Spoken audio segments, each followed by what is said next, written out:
Some are calling it a Christmas miracle, but federal lawmakers' big year-end spending package included a little noticed piece of pork, a revision to the tax code that will likely further boost the sale of permanent life insurance.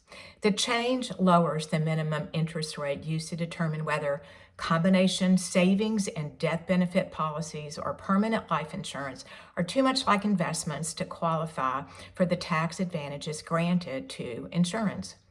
Buried on page 4,923 of the Consolidated Appropriations Act, or CARES Act, contains revisions to IRC Section 7702 rate. Lowering the rate allows policy owners to contribute more into the savings or investment portion of a policy and essentially raises the non-MEC limit. A little history. 7702 was created in 1984 and provides a definition of a life insurance contract that must be satisfied for the contract to be treated as life insurance for tax purposes.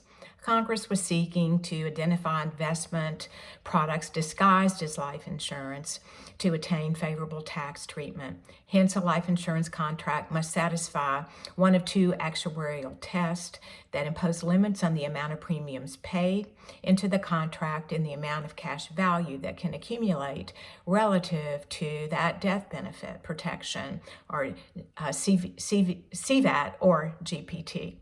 Complicated actuarial calculations for determining the present value of future death benefits. It also weeded out policyholders to prevent them from stuffing huge sums of money into life insurance to avoid tax. The 1984 tax code adopted an assumption of a guaranteed 4% growth rate in cash value for a policy to enjoy the tax advantages. The tax limits in 7702 are calculated with one simple question in mind. At what premium level will the policy stay in force based on specified charges and a specified interest crediting rate?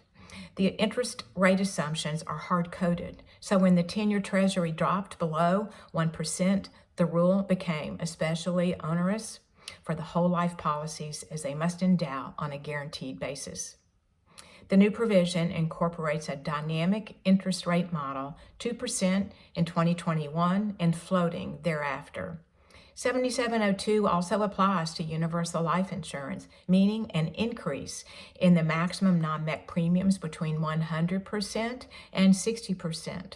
That should make policies more efficient at accumulation when funded to that non-MEC limit.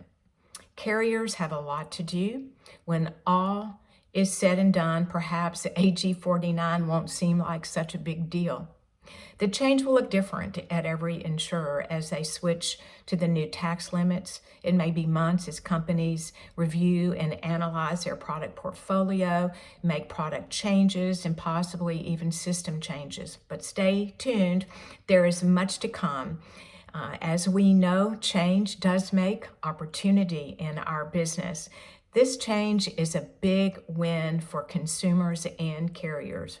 What better reminder that permanent life insurance incorporates the protection of assets from market volatility, taxes, longer lifespans while providing death benefit protection. While the pandemic has caused hurt in many ways, it may have also helped business by increasing consumer awareness and moving carriers to streamline electronic application systems and underwriting procedures. At 3Mark, we look forward to another great year with the new opportunities ahead and your partnerships.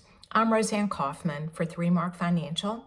Like this message, and if you would like to learn more about 7702 and 2021 strategies, please reach out to me or another member of the 3Mark team. Happy New Year.